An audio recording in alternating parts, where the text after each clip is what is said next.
That's why I want to talk about Angelina Jolie cutting off her breasts.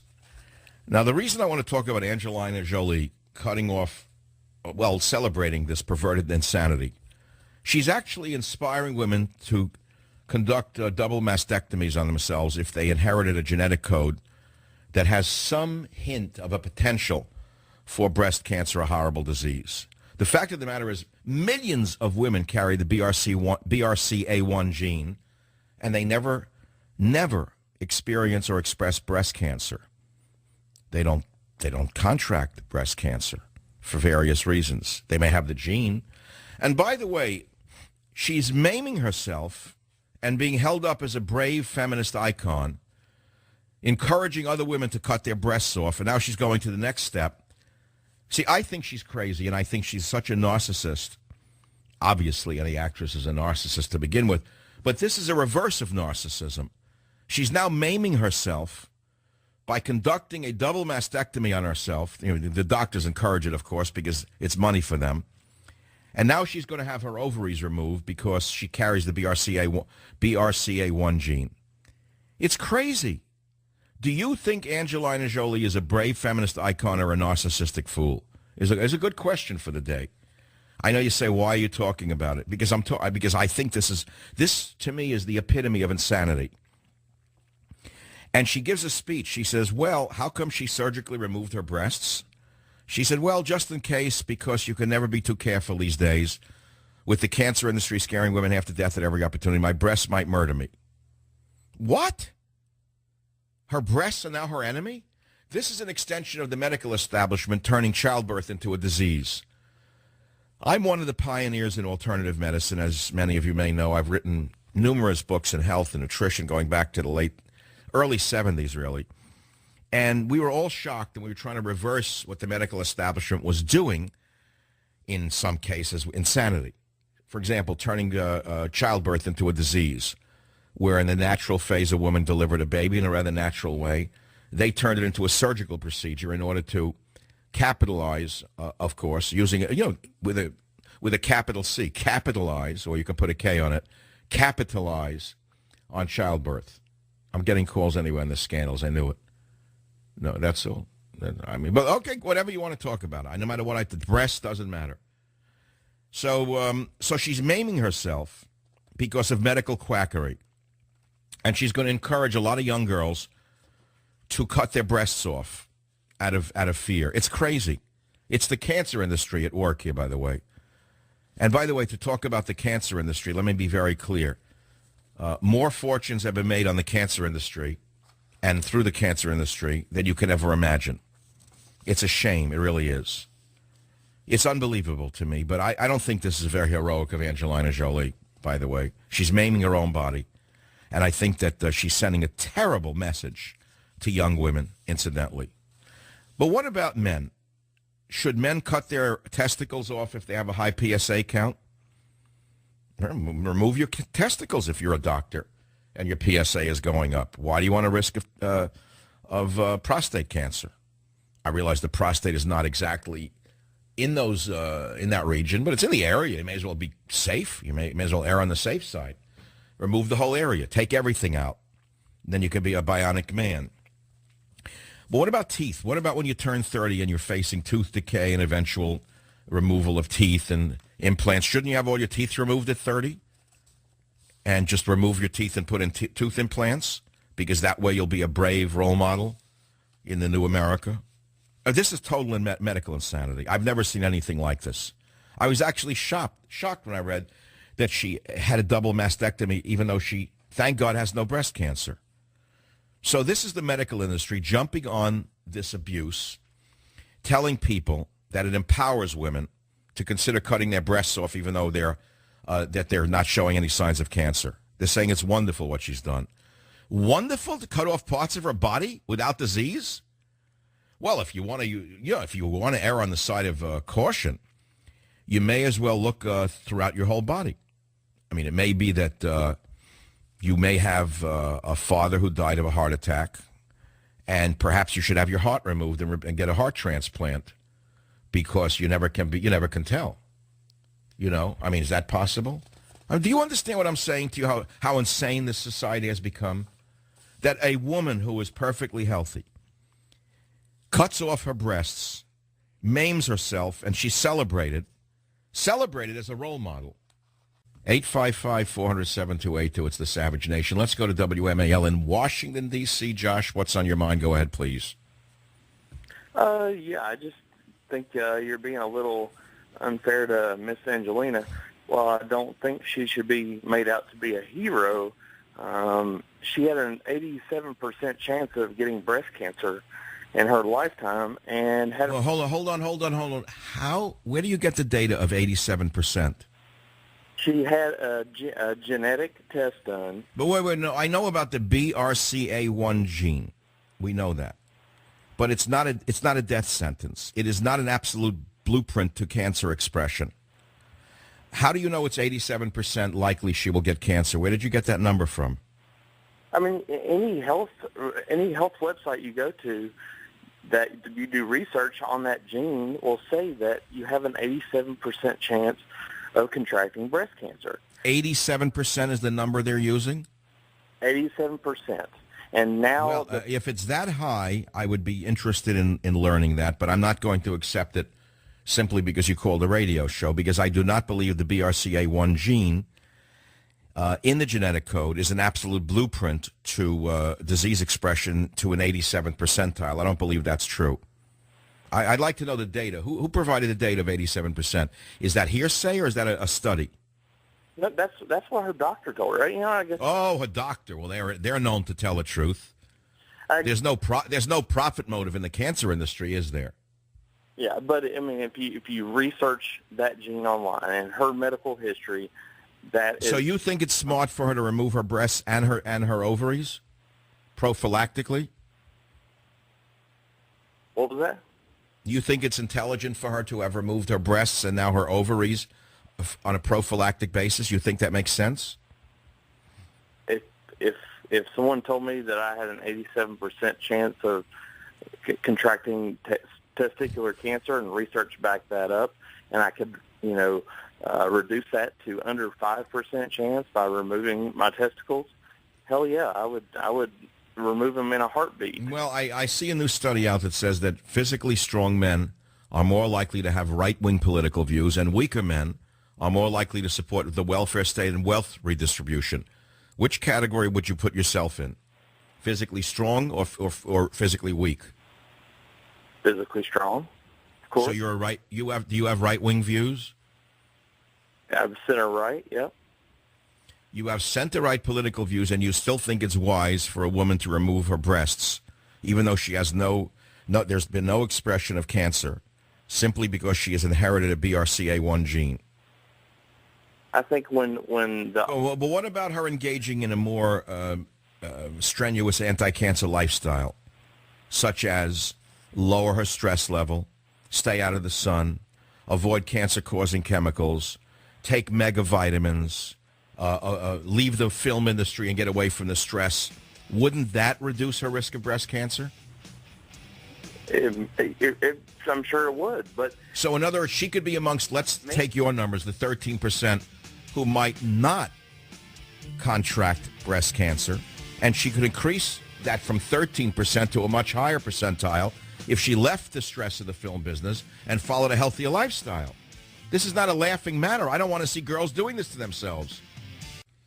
I am talking about lifestyle questions tonight and scandals, a little scandal here and there. And the scandalous decision by Angelina Jolie to celebrate a double mastectomy in public because she carries the BRCA1 gene, and I believe she's been falsely tricked into believing that this genetic code is an absolute blueprint for disease expression, because it is not. That's number one.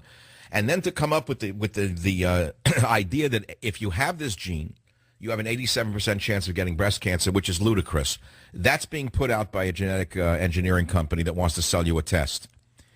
And what's worse about this, it's terrible that she's done this to herself, I believe, to remove her breasts. But to say that it blazes a new path of female power for women, do you know what this is going to do to young girls? She's maimed her own body with no medical justification. She then celebrates this disfiguration, and then she celebrates it, and it becomes a form of heroism, which is utter nonsense, in my opinion. That's number one. And I drew an example from my own life because I'm very obsessed with medical tests because I have a terrible genetic inheritance with regard to coronary heart disease. Father, grandfather, great-grandfather, all dead, very young, from heart attacks. Thus far, I've outlived genetically. I mean, I've outlived them by 20, well, not 20 yet, quite a few years, over a decade of that. Now, my cholesterol's horrible, 255. My HDL is terrible, 31. My LDL's horrible, 190. For those of you in the medical business, any male over 50 is getting these tests, and they know what I'm talking about. And then you're told to take Lipitor. I tried every one of those cholesterol-lowering drugs, and almost every one of them left me feeling crippled. I could not, even with coenzyme Q, the muscle fatigue, the pain was not worth what it might be doing for my lipid number. So I said, okay, I don't want to die. But I kept asking, see what I'm talking about? In other words, genetically, I've inherited a high risk of dying of a heart attack young, and it's obsessed me all my life. It's what drove me to the jungles of the Fiji Islands. It's what drove me into the far reaches of the South Pacific looking for the cure like Ponce de Leon. I was always looking for some miracle for various and sundry diseases. Well, I didn't find them particularly. I collected a lot of medicinal plants, and they're in herbaria around the world. And I have some degree of satisfaction for having done that. It's an obscure corner of science, but I think it could, in the long run, have some value, great value in some cases, because as the forests disappear, some of the knowledge will disappear with it. As the folk healers die off and the young ones don't learn it, the knowledge of how to use these plants dies with them. So I did some good scientific research in my field for years. Coming back to myself and Angelina Jolie, why am I not dead? In other words, if the tests are that predictive, I should have been gone already, a goner. I'm sure Obama would be happier. I'm sure that Broken Axelrod would be thrilled because the most brilliant man on the right is just driving them crazy with my analysis and my humor. I'm like the Pied Piper of the right. But the fact is that there's a factor in the lipid panel that no one gets, rarely do you get tested for. It's called LPA cholesterol. And you can't modify it with drugs. You can't modify LPA with vitamin C. You can't modify it with anything. You inherit it. Mine, and it's the most protective of all of the cholesterol, of the serum factors, lipid factors, pardon me, can't be modified. Mine is on the lowest level possible. It should be under 10. It's at 4. How is that possible? Why is it 4? Well, it's genetically inherited. You can't modify it. And as my cholesterol went up, the LPA went down. It got even better.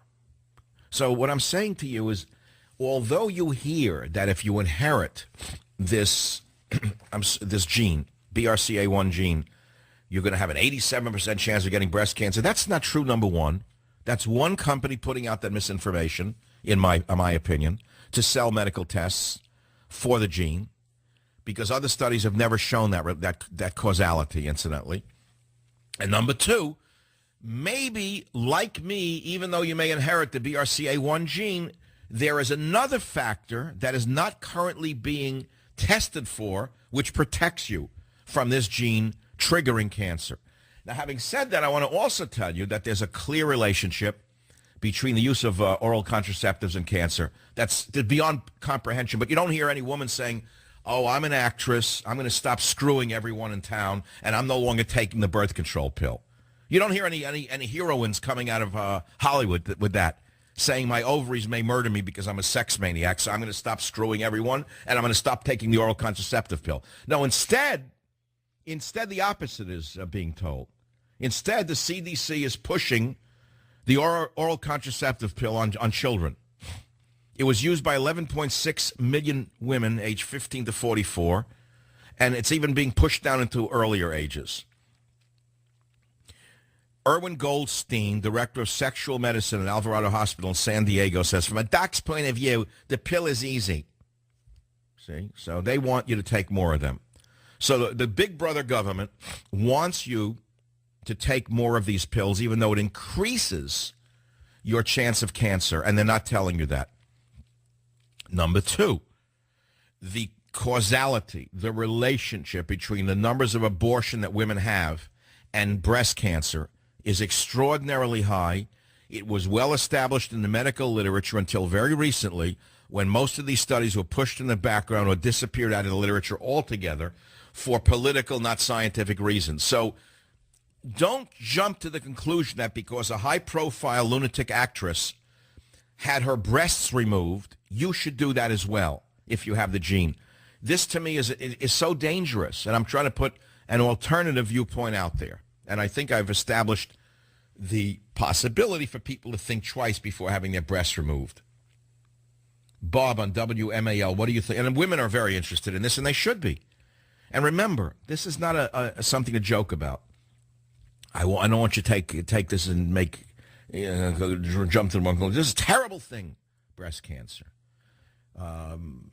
prostate cancer, a horrible disaster for a male. It leaves a man a mess. No matter what happens, the man feels mutilated after prostate surgery. The only form of prostate surgery that I've heard about from a person I know, is he went to the University of Washington when they were ready to carve him up at Stanford. They're very big on carving people up and using experimental drugs at Stanford, and everyone thinks that they're God. It's unbelievable to me. You know, you go by a brand name. What, they know everything? I have a friend. Well, let me just finish that up. Instead, he didn't take the advice of the Stanford geniuses.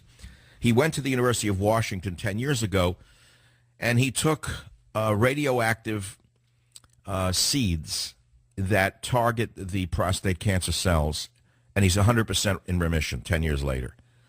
And so there are alternatives to having your thing cut off inside, your guts cut out, in other words.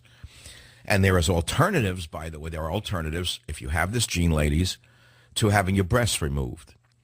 You can engage in a healthier lifestyle. You can cut back on your stress. You can look into very intelligent nutritional choices. And I don't mean just eat well. I mean, there are mega nutrients you could be taking. Stay out of the sun. Get away from all cancer-causing chemicals, including underarm deodorants. I know you think, what is he, crazy? Yeah, underarm deodorants, a toxic mess, rapidly absorbed from your underarms. I know you say, well, how's that true? Yeah, it's so true that the medical establishment is now peddling a testosterone medication that is rubbed on under the man's arm, and it's absorbed rapidly in the underarm. So just think about it. Next time you rub a deodorant in the axis of your arm, your armpit, how rapidly things are absorbed through the skin. Very rapidly. And there are toxins in most deodorants.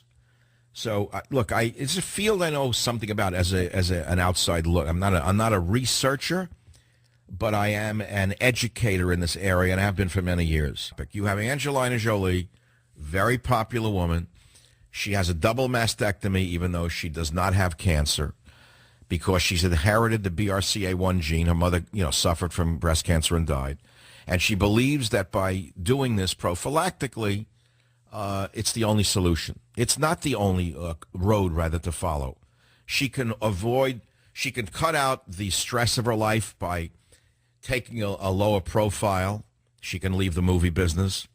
She can take on other aspects of an anti-cancer lifestyle, smart nutrition, mega nutrition, exercise, no sunlight, avoid cancer-causing chemicals. I can name other things she can certainly do to reduce her risk. But I'm afraid that millions of young women are now going to say, I should also have a double mastectomy, and it's going to become a trend. I want to throw something into the mix, although the calls are jammed out right now. I want to throw something in that's very important that just occurred to me in my kaleidoscopic encyclopedic memory. And here it is. Do you know that in the 1880 and 1890 era in England, there was a fad to remove the colon, cut it out altogether because it was thought it was dirty to have any fecal matter in your body. And all the rage in England at that time amongst the so-called upper classes was to have their bowels, in essence, surgically removed, and they lived then with little rubber bags. I know I'm not trying to be graphically disgusting. Little rubber bags to collect the fecal matter and then empty these bags, etc. This was a fad. And you say, well, come on, I don't believe it. Well, check it out. I remember reading these medical stories when I was in graduate school, and I was astonished about medical fads. That was a medical fad, to have your guts removed to avoid having dirt in your body, filth. This is how crazy they had become. They were so fastidious that they thought having any fecal matter at all was disease-causing. So rather than, eat better instead of eating the bad English food, they cut their colons out altogether. So, okay, well, that's crazy. Well, now let's speed up to 2013. Now we have women thinking that if they inherit a certain gene, they should cut their breasts off. I believe it's a medical fad. And I want to intervene now in a way that only Michael Savage can do, with knowledge, with wisdom, and with wit, because I want to save women from the tragic mistake that believing because a mad actress does things like this. And I consider anyone that narcissistic to be crazy, incidentally. I mean, we all have to have a healthy narcissism. We have to like ourselves up to a point, but at a certain other point, it becomes crazy. Let me take some calls. KSFO, San Fran... Oh, I can't say the word. I can't even say it right anymore. San Francisco. It's hard for me to say. I said San Francisco for so long. I can't even say San Francisco. Kathleen on KSFO in San Francisco. Welcome to the Savage Nation. Hey, Michael, first of all, I think Angelina Jolie is crazy, and she's a real negative role model as far as I'm concerned. There's something really toxic about her. But I wanted to tell you that I am one of those women who had a prophylactic operation to mitigate my chances of getting ovarian cancer. Mm-hmm. So you had a hysterectomy because you have a genetic inheritance and you had tests and your mom, God forbid, had it? Here's the deal. Grandmother, mother, identical twin, and another sister all died from ovarian. Oh, my God. And did you have genetic testing? I had a zygosity test with the identical twin. All of us became subjects of a study. There was a researcher doing a study on... So this is intriguing then, Kathleen. You had a very similar situation. You had a hysterectomy, even though you didn't have ovarian cancer. So why do you think Angelina Jolie is wrong? I said she was crazy. I didn't say she was wrong. Oh. So do you recommend that if a woman inherits... I do think that this is a misuse of celebrity, and this is why. Celebrities are symbols where we ascribe greatness to them simply because they're celebrities, and wisdom to them.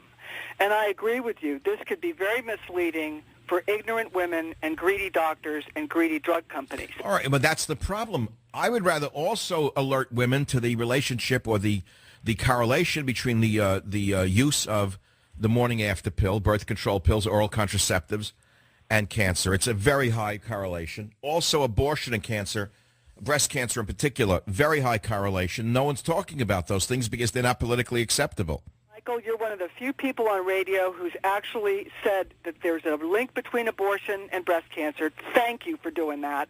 Well, I'm not saying it for any other reason than it's true. It's a factual reality. It's a Class A or Class 1 carcinogenic. People know that now. Well, how? No, they don't know that because it's been buried. I remember in Marin County, California, there was a long newspaper series on breast cancer, high rates of breast cancer in women, and they had no idea why. And the newspapers kept putting out, they didn't know. Well, there were links between high rates of abortion in the area and breast cancer that they would never publish because it went against the grain of the liberal mentality, which was that abortion was safe and good. Am I right? Do you agree with me, Kathleen? I agree with you. I totally agree with you. That was a shock when I found out that there was a link between breast cancer and abortion. I initially thought it was hyperbole. I initially thought it was overreaction, but then I read the studies. Okay. Educated. Yes, and the studies exist, by the way. They're not easy to find, but they do exist. That's right. Well, thank you for listening. So you see, now I have 12 women listeners across America. Amongst the 200 stations and the millions of listeners, I now have 12 women who are listening across the country. Let's go across the country from San Francisco. I'm so glad that we can talk on a health issue once in a while because it's something I enjoy doing and I have some background in it. And I think it can be very healthful, and helpful, Florida, Mike, WFTL, the great WFTL, heard as far away as Century Village, as far south as Miami. I've been on that station for so many years. I used to love visiting it. When my mom lived in Florida, God rest her soul, she was nearby. And I remember when I was first syndicated, I'd say, Ma, did you hear my show? And she'd say to me, no, I'm sorry, we can't get it in Florida. I used to get mad. So I worked for years to get a good affiliate. I got WFTL. Ma, can you hear the show now? No, I don't get it in the nursing home. It doesn't come in. It drove me crazy. It went on and on. No matter what I did, she pretended I didn't write books and I wasn't on the radio. Drove me nuts. God bless her. Florida, Mike, you're on the Savage Nation. Go ahead, please. Florida, Mike, you're on the Savage Nation. Go ahead, please. I guess we lost him. Okay, whatever. WABC, Tommy. Tommy, you're on the Savage Nation. How are you? Thank you very much. So what's on your mind tonight, Tommy? I'm sorry, go ahead. No, you go ahead. No, Who's on first? It's my show. I'm telling you to go ahead. What's on your mind? Jolie was a cutter, and she's renowned for being a cutter. And You mean as a child she scarified herself? She's addicted to mutilating herself. Is that a fact? She was a cutter? So she gave herself a clitorectomy soon. Oh, come on, Tommy. You making this up? No, I'm not. She's a well-known cutter amongst the cutter group of people. Oh, my God. I hope this is well known. She was a cutter? She was that nuts? Yeah, she glorified it. It was one of her big things that she was, one of like... Oh, my God. Well, I'm sorry. This fits like a hand in glove with her new madness. And now she's justifying her perverted double mastectomy even though she's doing it for the wrong reasons. She's making believe it's for a medical reason. And the doctors are feeding it to her, feeding her the justification. Well, unbelievable. See what you learn in talk radio? Remember the cautionary tale I taught you tonight? I gave you a cautionary tale, and I'm going to repeat it. Check it out. I think I'll have to do the research for tomorrow and get the exact facts. I remember reading this 30, 40 years ago. In England, Victorian era, bodily waste was considered to be toxic, which of course it is. But God is such a genius in our design that it doesn't affect us. Never mind all the detox idiots out there. I love all the detox. What do you think your body is doing through elimination, which you learned in high school? Sweating, defecation, urination. That's called detoxing, moron. But all right, nevertheless, so they thought that if you could cut the fecal matter out of the body, meaning eliminate the colon and bypass the colon into a bag, a rubber bag, which, by the way, people today have to use if they've had, colon surgery. It's a terrible thing to live with. People live with it. It's not a laughing matter. But it was done in England in perfectly healthy, rich people for so-called prophylactic reasons. And it was a medical fad. So what medical fads are we living with today? Can you name others? I can name a few. There are quite a few. I believe the obsession with cholesterol tests is a medical fad because there's no absolute correlation between cholesterol, high cholesterol, for example, and heart disease. No absolute correlation whatsoever. It's based upon a few good studies like the Framingham study, but you can mitigate against high cholesterol by taking high amounts of antioxidants, which will prevent the lipids from oxidizing and causing occlusions. Okay, that's well known amongst the alternative medical practitioners. It's been known for 40 years. I know people with terrible cholesterol panels who've been on literally their bodies are how shall I put it? They're saturated with vitamin C, saturated with vitamin E, saturated with niacin and other nutrients, and they have no occlusion, no sign of heart disease, none, because the lipids are not oxidizing. So there are other factors than just cholesterol per se, and this is not, and it's lost on the general public, and I understand why. The average guy wants to go to a restaurant, eat what he wants, and take a pill. It's easy. It's very easy. I know a guy with diabetes. He eats desserts. Why? Because he takes a sugar pill. That's the way he wants to live. At a certain point, you can only take so much. I don't want to live on pills. That's all. So here we are. Here we are. What a show. The hours have flown by. Why? I don't know why. because I got away from the scandal mongering. I got away from talking about the Gates. It's enough already. It'll come up again tomorrow. We'll see new emails. And they get a new email pops up linking it to the top guys. You will talk about it. That's all.